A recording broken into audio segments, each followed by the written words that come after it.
Bulbotun is inclined to support the Hetmanite cause. The peasants hate Petliura for his requisitioning policy. The mobilization, which he has decreed in the villages, is having no success.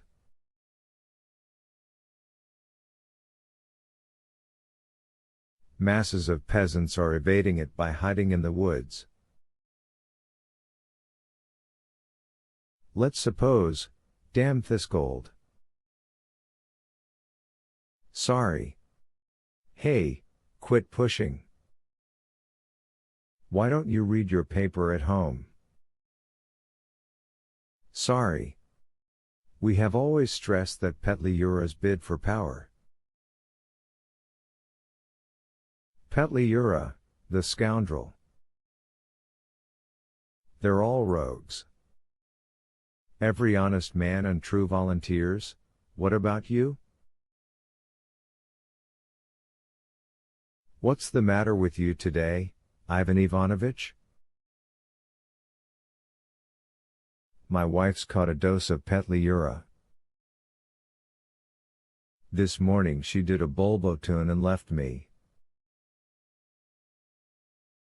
Turban grimaced at this joke, furiously crumpled up his newspaper and threw it down on the sidewalk.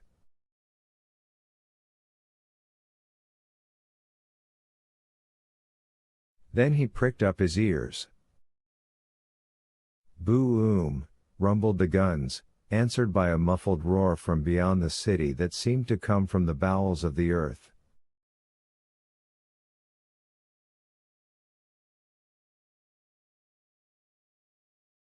What the hell? Alexei Turban turned sharply on his heel, picked up his scrap of newspaper, smoothed it out and carefully reread the report on the first page.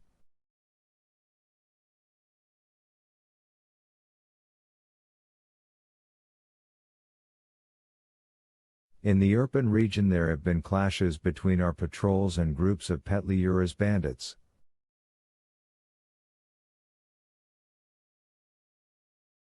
All quiet in the Serebransk sector. No change in the Red Tavern district. Near Boyarka a regiment of Hetmanite Cossacks dispersed a 1,500-strong band.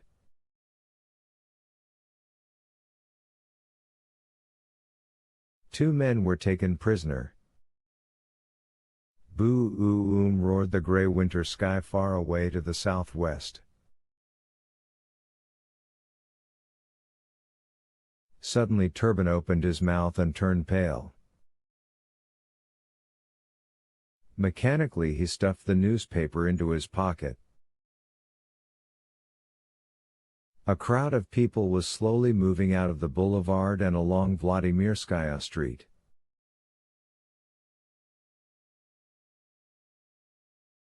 The roadway was full of people in black overcoats. Peasant women started filling the sidewalks.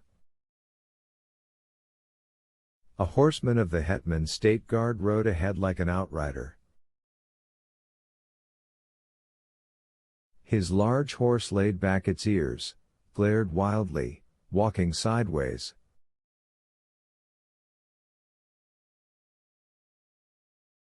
The rider's expression was perplexed.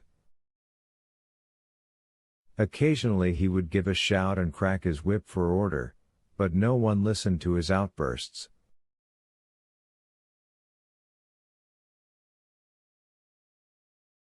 In the front ranks of the crowd could be seen the golden copes of bearded priests and a religious banner flapped above their heads.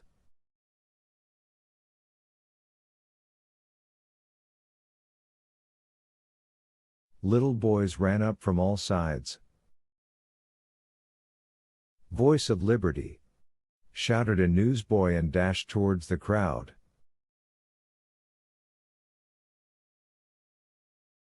A group of cooks in white, flat-topped chef's caps ran out of the nether regions of the Metropole restaurant.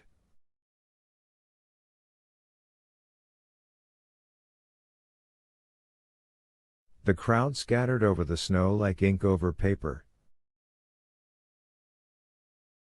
Several long yellow boxes were bobbing along above the crowd. As the first one drew level with Alexei Turbin, he was able to make out the rough charcoal inscription on its side.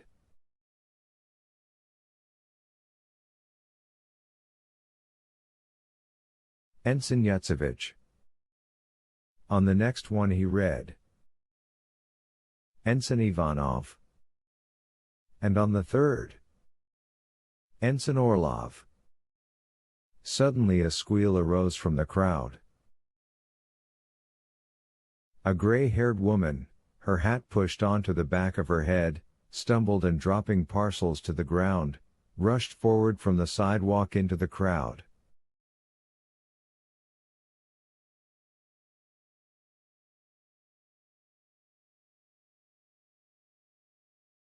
"What's happening? Vanya!" she yelled. Turning pale, a man dodged away to one side. A peasant woman screamed, then another. "Jesus Christ Almighty!" muttered a voice behind Turbin.